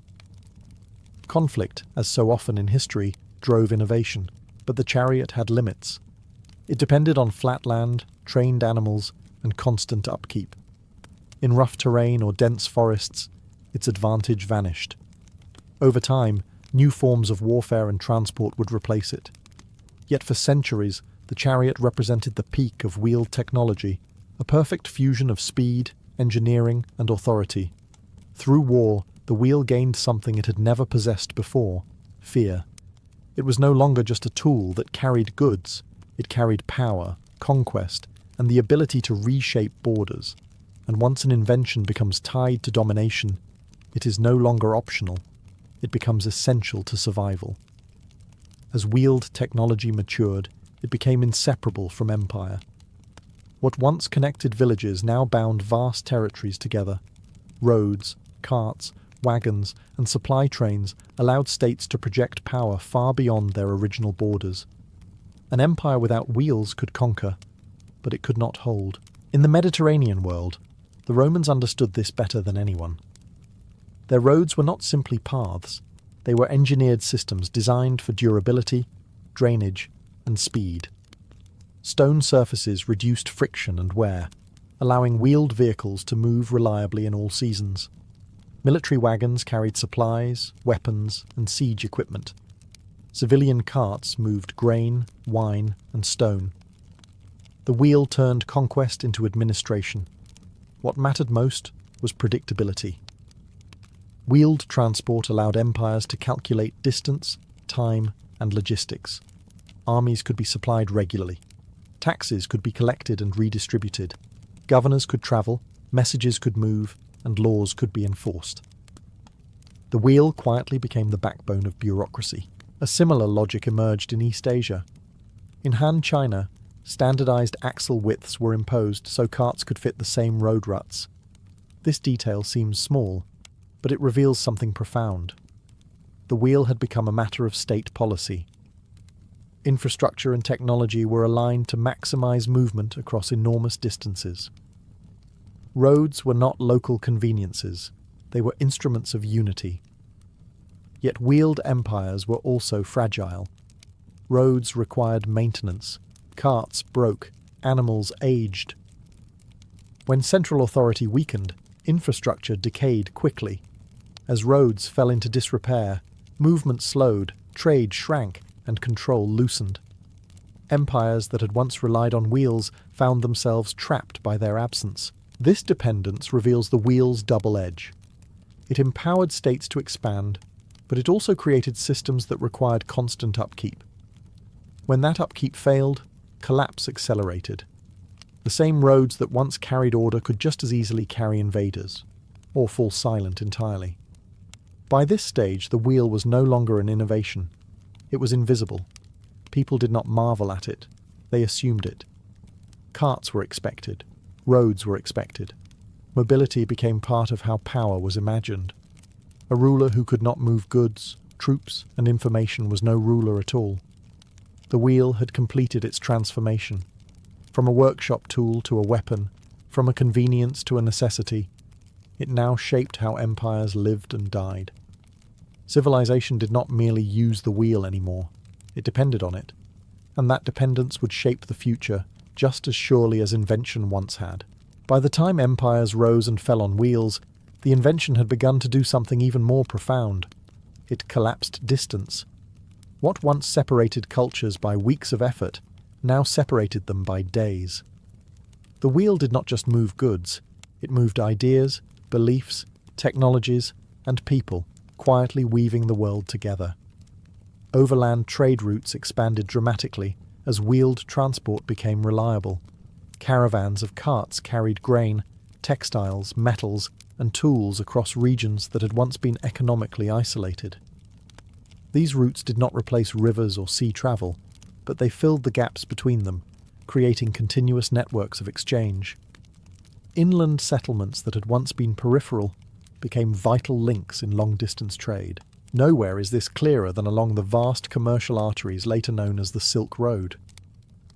While camels and pack animals played a major role, wheeled transport handled enormous volumes of goods at regional levels, feeding into and out of these long routes. Wheels carried silk to depots, grain to caravan hubs, and manufactured goods to ports. Trade became layered, systematic, and resilient. This movement reshaped societies from the inside. Merchants gained power and status. Cities grew around crossroads rather than just rivers. Warehouses, markets, inns, and repair workshops became common features of urban life. Entire professions emerged to serve movement: wheelwrights, road builders, carters, and animal trainers. The economy no longer revolved solely around production. It revolved around circulation. Culturally, the effects were just as dramatic. Religious ideas travelled with merchants. Artistic styles blended. Technologies spread faster than ever before. A cart rolling into a town could bring new tools, new stories, and new ways of thinking. The wheel became an unspoken messenger, carrying more than it seemed. Yet this shrinking world also brought tension. Faster movement meant faster competition. Local crafts faced pressure from distant producers. Diseases travelled more easily. Conflict spread along the same routes as trade. Connection brought opportunity, but also vulnerability. By enabling regular, predictable overland travel, the wheel permanently altered how humans understood space. Distance was no longer a fixed barrier, it was a problem to be solved. And once a society learns that distance can be overcome, it begins to imagine larger worlds, broader identities, and greater ambitions. At this stage, The wheel was no longer just supporting civilization, it was accelerating it. The world felt smaller, busier, and more interconnected than ever before. And there would be no turning back. For all its power, the wheel was never universal. Its success depended on terrain, infrastructure, and maintenance. And when any of these failed, the wheel quickly revealed its limits. In many parts of the world, wheeled transport struggled or disappeared entirely, reminding humanity that even transformative inventions are not invincible. Rough landscapes were the wheel's greatest enemy. Dense forests, steep mountains, deserts and marshlands made carts more of a burden than a benefit. In such environments, pack animals, sleds or human porters proved more reliable. Wheels sank into mud, shattered on rocks, or became impossible to repair far from workshops. Where roads could not be built or maintained, the wheel simply could not compete. This is why some advanced societies made limited use of wheeled transport despite understanding it perfectly well. In regions of the Americas, for example, civilizations mastered mathematics, astronomy and architecture, yet relied on foot travel and pack animals rather than carts. The issue was not intelligence or imagination, it was practicality. Without suitable animals to pull carts or landscapes that supported roads, the wheel offered little advantage. Even in places where wheels had once thrived, decline could come swiftly. When empires collapsed, roads fell apart. Without centralized authority to maintain infrastructure, wheeled movement slowed and then stopped. Carts broke down and were not replaced. Trade routes fragmented. Local economies turned inward. The same invention that had once unified vast territories could vanish within generations. This failure reveals an important truth. Technology does not move history forward on its own. It requires systems, political, economic, and social, to survive. The wheel flourished when societies invested in it. When they stopped, it faded quietly into the background. Yet these periods of decline did not erase the wheel's legacy. The knowledge remained. The idea persisted, waiting for conditions to change. When stability returned, wheels returned with it, often improved by lessons learned from past failures. The wheel's vulnerability also shaped human adaptability. People learned to choose the right tool for the right environment. In some places, wheels ruled. In others, they stepped aside. Civilization did not advance in a straight line. It adapted, retreated, and re-emerged. By confronting the limits of the wheel, humanity gained something just as valuable as speed: understanding. The realization that no invention is absolute, and that progress depends as much on context as on creativity, would shape every technological leap that followed. The wheel's greatest achievement is not that it was invented, but that it endured. Long after empires collapsed and roads crumbled, the idea of the wheel never disappeared. It waited, resurfaced, and adapted, quietly shaping every era that followed. Few inventions have proven so flexible, so resilient, or so deeply woven into human life. Over time, the wheel escaped its wooden origins. Iron rims strengthened it, spokes refined it, bearings reduced friction, carts became wagons, wagons became carriages, and carriages eventually gave way to machines that no ancient engineer could have imagined. Yet the principle remained unchanged: controlled rotation turning effort into motion. What makes the wheel extraordinary is how it multiplied everything it touched. Agriculture expanded because harvests could be moved. Cities grew because supplies could reach them. Trade flourished because distance became negotiable. Warfare intensified because speed became lethal. Administration hardened because movement became predictable. The wheel did not cause civilization, but it accelerated every force already pushing it forward. Even more profound is how invisible the wheel became. Once revolutionary, it faded into assumption. People stopped seeing it as technology and began treating it as nature.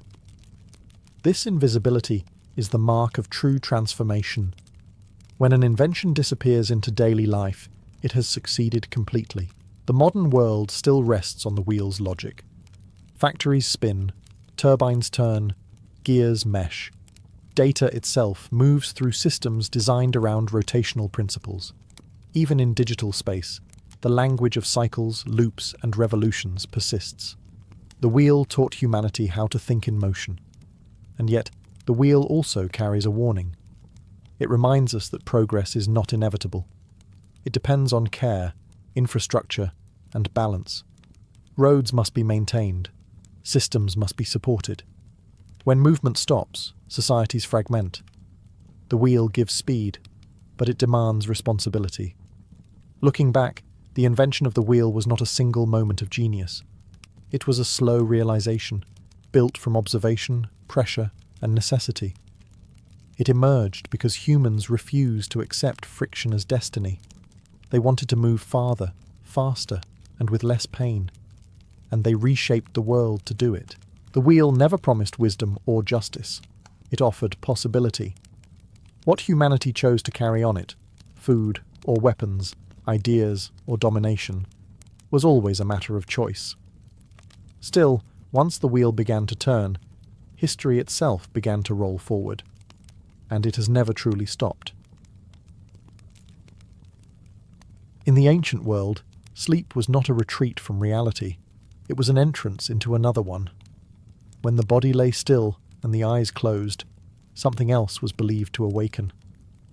The soul loosened its grip on the physical world and drifted into a realm where God spoke, spirits warned, and the future revealed itself in fragments. To dream was not passive. It was an experience, sometimes gentle, sometimes terrifying, always meaningful. Ancient people did not draw a firm line between waking life and dreaming life. Both were governed by forces beyond human control. The same gods who ruled the sky, the harvest, and the throne were thought to rule the night as well. Dreams were not accidents of the mind. They were messages delivered when the defences of reason were lowered. Because dreams arrived uninvited, they carried authority. A king could ignore advice from counsellors, but a dream sent by a god was harder to dismiss. A farmer might doubt rumours, but a vision in sleep felt personal, intimate, and urgent. Dreams were believed to bypass lies. They spoke in symbols because the divine language was not meant to be heard plainly. This belief made sleep a vulnerable act. To close one's eyes was to open oneself to influence. Nightmares were not meaningless fears. They were signs of imbalance, angered gods, or approaching disaster. Pleasant dreams were blessings, reassurances that order still held. Even confusing dreams mattered, because confusion itself was a signal that something unseen was stirring. Morning did not end the dream's power. Upon waking, people replayed visions carefully, searching for patterns, omens, and clues. A single image, a falling star, a broken tooth, a flood, could shape decisions for days or years. Wars were delayed, journeys were cancelled, marriages were approved or forbidden. Dreams altered real outcomes. What made dreams especially powerful was their ambiguity. They rarely spoke directly. Instead, they demanded interpretation. This created a class of specialists, priests, seers, and elders trained to read symbols and translate the language of sleep. Their authority rested on the belief that dreams came from beyond the dreamer, and therefore required guidance to understand. In this world, sleep was not empty time. It was active, risky, and sacred. Each night carried the possibility of revelation. To lie down was to accept that the universe might speak back. And when it did, ancient minds listened closely, because dreams were never considered meaningless, and silence in sleep was far more frightening than a message. In ancient Mesopotamia, dreams were treated as direct communications from the divine realm. The Sumer and later Babylonian cultures believed the gods rarely spoke plainly in waking life, but at night, when the mind was unguarded, they could finally be heard. Dreams were not symbols invented by the sleeper. They were messages sent. Mesopotamian gods were active, emotional, and easily offended. They rewarded obedience and punished neglect. Dreams were one of their preferred tools. A dream might warn of an approaching flood, announce a coming illness, or signal divine displeasure. To ignore such a message was dangerous. To misinterpret it could be catastrophic. Clay tablets preserve some of the earliest dream manuals ever written. These texts catalogued dream images and their meanings with remarkable confidence. To dream of losing teeth might foretell the death of a relative.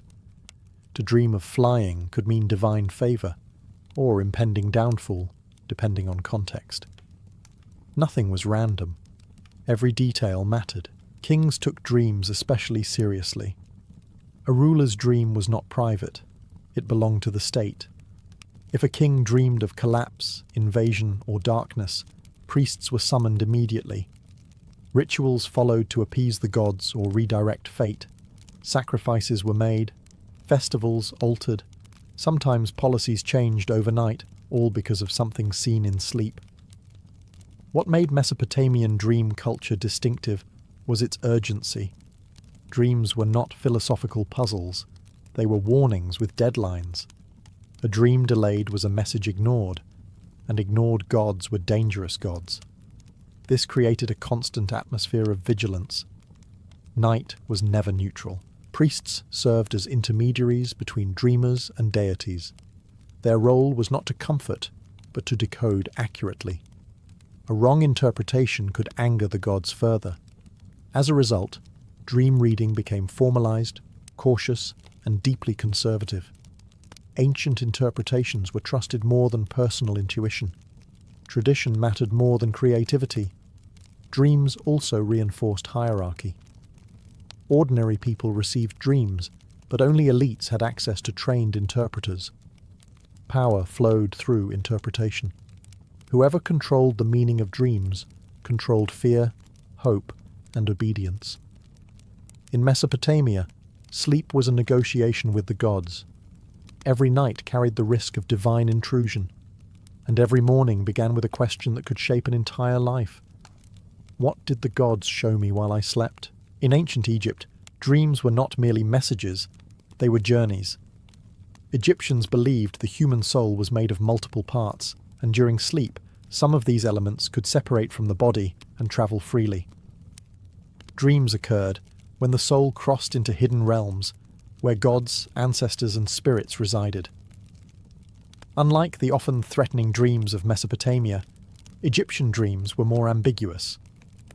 They could be warnings, but they could also be guidance, reassurance, or healing. Sleep placed a person closer to the divine world, where truth was not bound by time. The future, the past, and the unseen could blend freely. Egyptians recorded dream interpretations in manuals similar to those of Mesopotamia, but with a distinct tone. Dreams were divided into good and bad, and interpretations often reflected moral balance rather than punishment. A dream of clear water might promise renewal. A dream of decay could signal imbalance in one's spiritual life. Dreams reflected harmony, or its absence. One of the most important dream practices in Egypt was incubation. Individuals deliberately slept in sacred spaces, such as temples, hoping to receive a dream from a god. This was especially common in healing cults. A sick person might sleep near a shrine and dream of a god prescribing a cure. The dream itself was considered part of the healing process. Egyptian gods were believed to appear in dreams not as distant forces, but as familiar presences. Deities could offer protection, advice, or warnings, often through symbolic imagery rather than speech. A god appearing calmly was a good sign. A chaotic or silent god suggested danger. Dreams also played a role in state affairs. Pharaohs were thought to receive divine guidance in sleep, reinforcing their role as intermediaries between gods and humans. A dream could justify a building project, a military decision, or a ritual reform. Because the pharaoh embodied divine order, his dreams carried cosmic weight. At the same time, ordinary Egyptians also trusted their dreams. Amulets were worn to protect against bad dreams. Household rituals sought peaceful sleep. Nightmares were believed to be caused by malevolent spirits, not by the mind itself. In Egypt, dreams were woven into daily spirituality. They were not rare revelations, but regular encounters with the unseen. To dream was to touch the world beyond the body, and to wake was to return carrying traces of divine knowledge back into daylight. In ancient Greece, dreams began to shift in meaning. They were still divine, still powerful, but they were also increasingly symbolic. Greek thinkers did not abandon the idea that gods spoke through dreams. Instead, they asked how those messages worked and why they arrived in such strange, indirect forms. Early Greek tradition treated dreams as external visitations. In epic poetry attributed to Homer, dreams are sent deliberately by gods, entering the sleeper like messengers with instructions or deceptions. A dream could encourage a hero, mislead a king, or push events toward fate. These dreams were purposeful and sometimes manipulative, reflecting gods who interfered constantly in human affairs. Over time, Greek thought became more analytical. Philosophers began to notice that dreams rarely spoke clearly. Instead, they arrived as images, riddles, and emotional impressions. This raised a new question. If the gods wished to communicate, why not speak plainly? The answer many Greeks reached was that dreams required interpretation, because meaning itself was layered. Truth, they believed, was rarely simple. This idea gave rise to professional dream interpreters who focused not just on tradition, but on context. The dreamer's age, status, health, and recent actions all mattered. A snake in a dream could mean danger for one person and healing for another. Symbols were not fixed. They were relational. Nowhere was this belief stronger than in the healing sanctuaries of Asclepius. Pilgrims travelled long distances to sleep in his temples, practicing dream incubation, much like in Egypt. During sleep, the god was believed to appear and offer cures through symbolic acts, touching a wound, presenting an animal, or guiding the dreamer through a strange ritual. The dream itself was considered a form of treatment. Greek culture also recognized deceptive dreams. Not every dream was divine. Some were thought to arise from bodily imbalance, emotion, or excess food and wine. This distinction was crucial. It meant that dreams could be meaningful without always being sacred. The mind itself became part of the mystery. In Greece, dreams occupied a space between heaven and psychology. They were messages, but not always trustworthy ones. They revealed truth obliquely, forcing humans to think, interpret, and doubt. And in doing so, Greek dream culture laid the groundwork for a new idea, that the inner world of the mind mattered just as much as the gods who might speak through it. As ancient civilizations matured, dreams began to sit at the center of a growing tension. Were they messages from beyond, or reflections from within? This question did not erase belief in divine dreams, but it fractured how authority over them was claimed. Priests, prophets, and physicians all sought to define what dreams truly were, and who had the right to interpret them. In the Greek world, this divide became especially visible. Religious interpreters insisted that dreams were still gifts from the gods, but medical thinkers began to push back. Figures like Hippocrates argued that dreams could reveal the state of the body. According to this view, the images of sleep were symptoms. A dream of fire might signal fever. A dream of drowning might reflect breathing problems. The dream was not divine, it was diagnostic. This was a radical shift. Dreams were no longer only messages about fate or morality. They became clues about physical health. Physicians began asking patients about their dreams alongside their pains and fevers. Sleep turned into a source of data. The body spoke at night in images because it could not speak in words. Philosophers pushed the debate even further. Aristotle rejected the idea that most dreams came from gods at all. He argued that dreams were natural byproducts of sensation and memory. The mind, still active during sleep, replayed impressions from waking life. For Aristotle, the divine did not need dreams to communicate. Dreams belonged to the human organism. Yet even Aristotle did not fully strip dreams of meaning. He acknowledged that they could reveal hidden processes and unspoken fears. Dreams mattered, but not because God sent them. They mattered because the mind never truly rested. This created an uneasy coexistence. Temples still practiced dream incubation.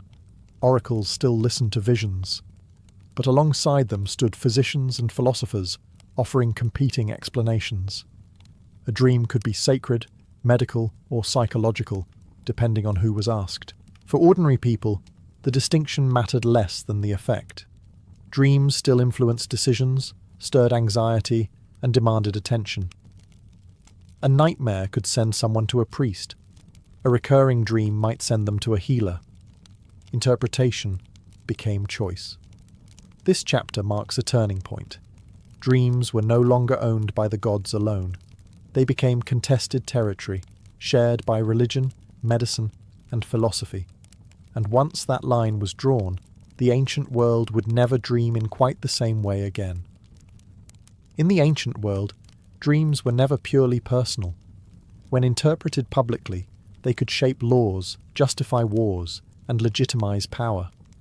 Nowhere was this more evident than in politics, where dreams became tools, carefully used, selectively shared, and sometimes deliberately fabricated. Rulers understood the authority dreams carried. A king who claimed divine instruction in a dream positioned himself above debate. Decisions were no longer political choices.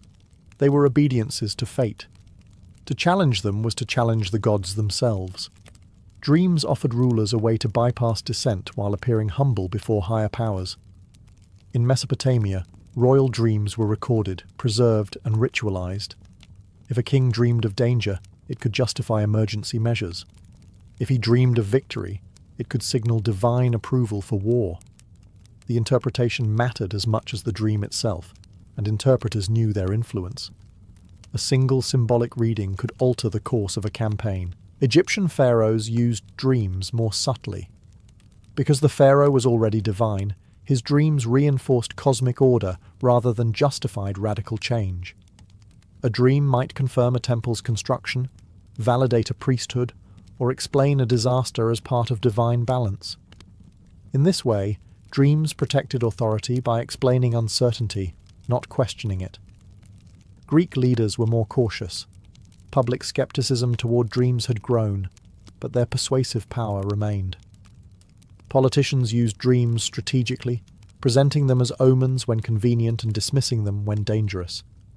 A well-timed dream could rally troops, calm unrest, or sanctify a risky decision.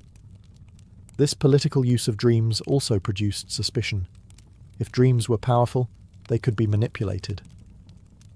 False dream claims became a known tactic. Some leaders were accused of inventing visions to serve ambition.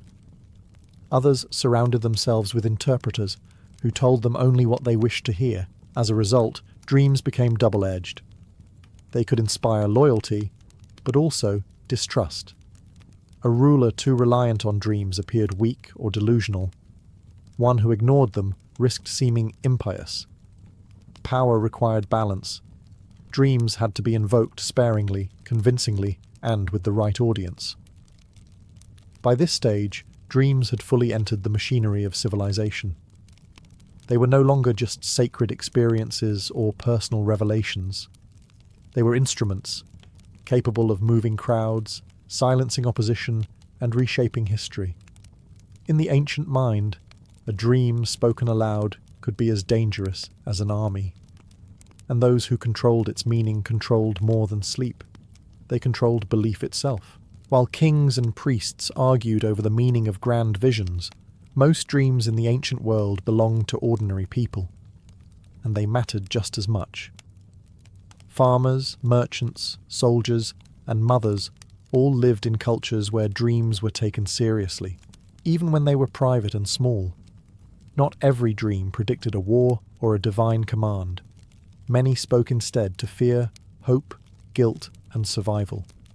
For common people, dreams were often practical.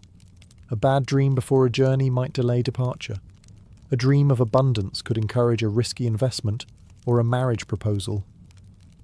Nightmares were treated as warnings that something in daily life was out of balance. Illness, social conflict, or neglected rituals were all suspected causes. Dreams were not abstract philosophy. they were feedback. Protection against bad dreams was widespread. Amulets were worn to guard sleep. Short prayers were spoken before bed. In Egypt and Mesopotamia, written charms were placed near pillows to repel malevolent spirits believed to attack at night. Sleep was seen as a moment of exposure when the soul was less defended. Dream sharing was also common. Families discussed dreams at breakfast. Neighbours compared symbols. Elders offered advice based on memory and tradition. Even without access to professional interpreters, people relied on communal wisdom. Over time, shared interpretations became informal rules. Certain images were feared, others welcomed. In the Greek and Roman worlds, this everyday dream culture continued despite philosophical skepticism. Even those who accepted natural explanations for dreams still felt their emotional weight. A dream of loss could linger all day. A comforting dream of the dead could bring peace. Logic did not erase experience. Soldiers paid close attention to dreams. Before battles, dreams could raise morale or spread dread. A dream of defeat might be kept secret, while a dream of victory was shared widely. Dreams shaped confidence, and confidence shaped outcomes. Women, often excluded from formal religious authority, still held dream knowledge within households. Mothers interpreted children's dreams. Widows sought meaning in dreams of lost spouses. These interpretations rarely entered official records, but they shaped daily choices and emotional worlds. What stands out is consistency. Across civilizations, social classes, and belief systems, humans treated dreams as meaningful experiences. Even when their source was debated, their impact was not. Dreams influenced behavior because they felt real.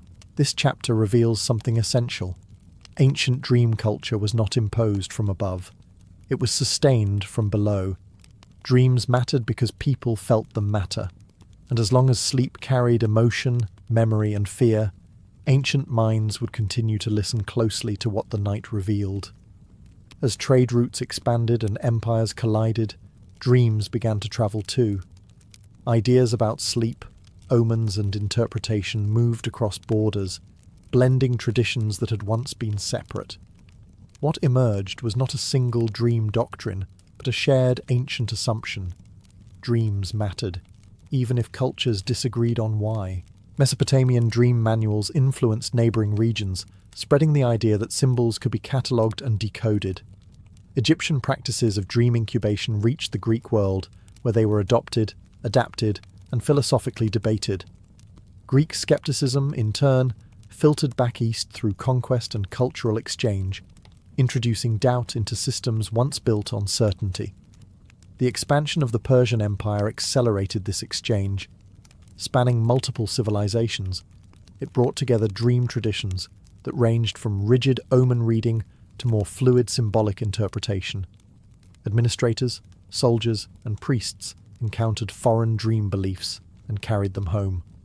Over time, no culture interpreted dreams helpfully without at least being aware of alternative explanations. Later, during the Hellenistic period, this fusion intensified. Greek philosophy merged with Near Eastern spirituality. Dreams could now be divine messages, bodily signals, or psychological echoes, all at once. Interpreters became more flexible. Certainty gave way to probability. Meaning became layered rather than fixed. This blending also exposed contradictions. One culture's good dream could be another's warning. A snake might symbolize healing in Greece, danger in Mesopotamia, or rebirth in Egypt. These conflicts did not destroy belief in dreams. They complicated it. People learned that interpretation depended not just on symbols, but on worldview. As a result, dream authority weakened, but deepened. No single priesthood could fully claim control. Individuals began weighing interpretations rather than obeying them blindly. Dreams still influenced decisions, but they were now debated, discussed, and contextualized. What survived across cultures was the emotional core. Fear, hope, grief, and desire appeared in dreams everywhere. No empire erased that. Even when meanings changed, the experience remained powerful. A dream of falling felt unsettling whether it was divine or natural. A dream of reunion felt comforting regardless of theology. This chapter marks a quiet transition. Dreams stop belonging entirely to gods or institutions and start belonging more clearly to humans themselves. Not because they lose mystery, but because mystery becomes shared. By crossing cultures, dreams lost some authority, but gained resilience. They could no longer be explained one way, but they could never be ignored either. By the end of antiquity, dreams had lost their single, unquestioned meaning, but they had not lost their power. They survived every philosophical challenge, every political manipulation, every cultural exchange. Even when ancient thinkers disagreed about what dreams were, they rarely questioned that dreams mattered. The night remained a space where certainty softened and deeper questions emerged. What ancient civilizations ultimately shared was not a unified theory of dreams, but a shared humility before them. Dreams resisted control. They arrived without permission, ignored social rank, and spoke in images rather than commands. Kings, priests, philosophers, and farmers all faced the same vulnerability when they slept. In that sense, dreams were one of the few truly universal human experiences. As formal religious authority weakened and rational explanations grew stronger, dreams quietly shifted roles. They moved from being external messages imposed by gods to internal experiences demanding reflection. This did not make them less meaningful, only more personal. Responsibility for interpretation slowly drifted from institutions to individuals. Yet even in this shift, the ancient legacy endured. The language of dreams remained symbolic. People still searched for patterns. They still woke with unease or relief, still felt that something important had happened during the night. The belief that dreams revealed hidden truth never fully disappeared. It simply changed shape. Ancient civilizations never solved dreams. They lived with them. They accepted contradiction. That dreams could be divine and bodily, meaningful and deceptive, personal and political. This acceptance may be their most enduring insight. Rather than forcing dreams into a single explanation, they allowed them to remain ambiguous. That ambiguity is why ancient dream culture still feels familiar. Modern minds may speak of psychology and neuroscience, but the instinct is the same. We still ask what a dream means. We still feel watched by the night. We still carry images from sleep into daylight, unsure why they matter, but certain that they do. The ancient world treated dreams as a bridge between gods and humans, body and soul, fear and hope. That bridge never collapsed. It was simply renamed, and every night, when consciousness loosens and images rise uninvited, we step onto it again, just as they did thousands of years ago, still listening, still interpreting, still wondering whether what we saw was a message, a memory, or something deeper that refuses to be fully explained.